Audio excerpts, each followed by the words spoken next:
বলিউড অভিনেতা সাইফ আলী খানের ওপর হামলার ঘটনায় আটক হয়েছেন শরীফুল ইসলাম শেহজাদ নামে এক যুবক। খবর বেরিয়েছে তার বাড়ি ঝালকাঠির নলছটি উপজেলার মোল্লারহাট ইউনিয়নের রাজবাড়িয়া গ্রামে। গ্রেপ্তারের পর সংবাদ মাধ্যমে আসা একটি ছবি দেখে শেহজাদকে শনাক্ত করেছে নলছটির একটি পরিবার। আমার ছেলে শরীফুল ইসলাম সাজ্জাদ, সে খুবই ভালো ছিল।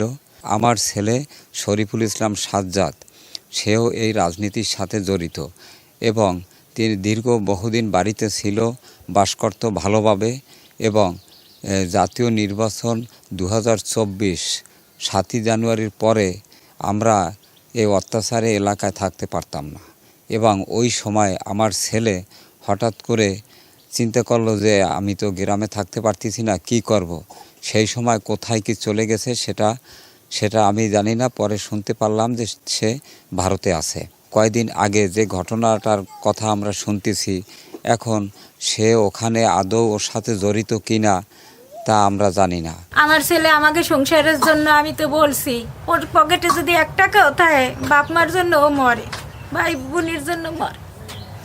এনে বসে ও গাড়ি চালাইছে, ও এমনকি পলানের হিসেবে ঢালাই কামও করছে।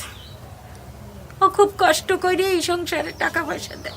বলা হচ্ছে রাজবাড়িয়া গ্রামের রুহুল আমিন ফকিরের ছেলে শেহজাদ। তার বাবা এক সময় খুলনা জুট মিলে চাকরি করতেন। 3 ভাইয়ের মধ্যে শেহজাদ দ্বিতীয়। স্থানীয়রা জানান বাবার চাকরির সুবাদে পরিবারের সঙ্গে খুলনায় থাকতেন শেহজাদ। সেই সময় থেকেই অবৈধ পথে তার ভারতে যাতায়াত ছিল। খুলনায় থাকাকালে তিনি সন্ত্রাসী কার্যকলাপে জড়িয়ে পড়েন। তার বিরুদ্ধে একাধিক মামলাও হয়। এতে বিরক্ত হয়ে তার পরিবার গ্রামের বাড়ি চলে যায়।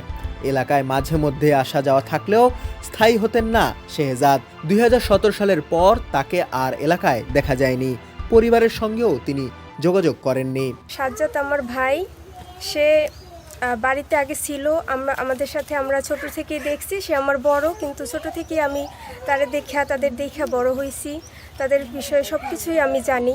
তো হঠাৎ করে এখন আমরা এই কয়েকদিন যাবৎ নেটে দেখতেছি যে সে নাকি একটা মামলায় অ্যারেস্ট হয়েছে। একজন সুপারস্টার সাইফ আলী খানের উপরে হামলার মামলায় অ্যারেস্ট হয়েছে। তো এটা আমরা দেখতেছি। এখন আমাদের এটা বিশ্বাস হয় না। এটা হইতে পারে এমন যে সে তো বাংলাদেশ থেকে অবৈধভাবে গেছে, ওখানে তার আমাদের কোনো ভারতে কোনো আত্মীয় স্বজন নাই, তার কোনো আপনজন নাই।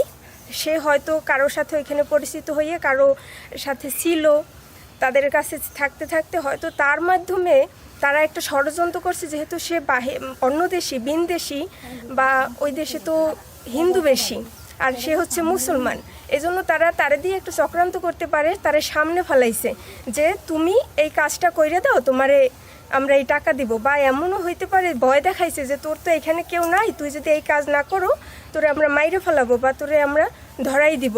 এরকম ভয় দেখাইয়ে তারা দিয়ে এই কাজ করাইতে পারে, আমাদের যেটা মনে হয়, কারণ সে এইরকমের এসব কাজ করতে পারে না। গেল বুধবার রাতে ভারতের মুম্বাইয়ের বাসায় ঢুকে সাইফ আলী খানের ওপর হামলা করে দুষ্কৃতিকারী। প্রাথমিক তদন্তে মুম্বাই পুলিশের ধারণা ডাকাতির উদ্দেশ্যেই সাইফ কারিনার বাসায় ঢুকেছিলেন শেহজাদ। পরে মহারাষ্ট্রের থানের কাছে একটি জঙ্গল থেকে তাকে আটক করে বান্দ্রা কোর্টে পেশ করা হয়। আদালত তাকে 5 দিনের পুলিশ হেফাজত দিয়েছেন। শাহাদাত তরিম, ডেস্ক রিপোর্ট, সমকাল।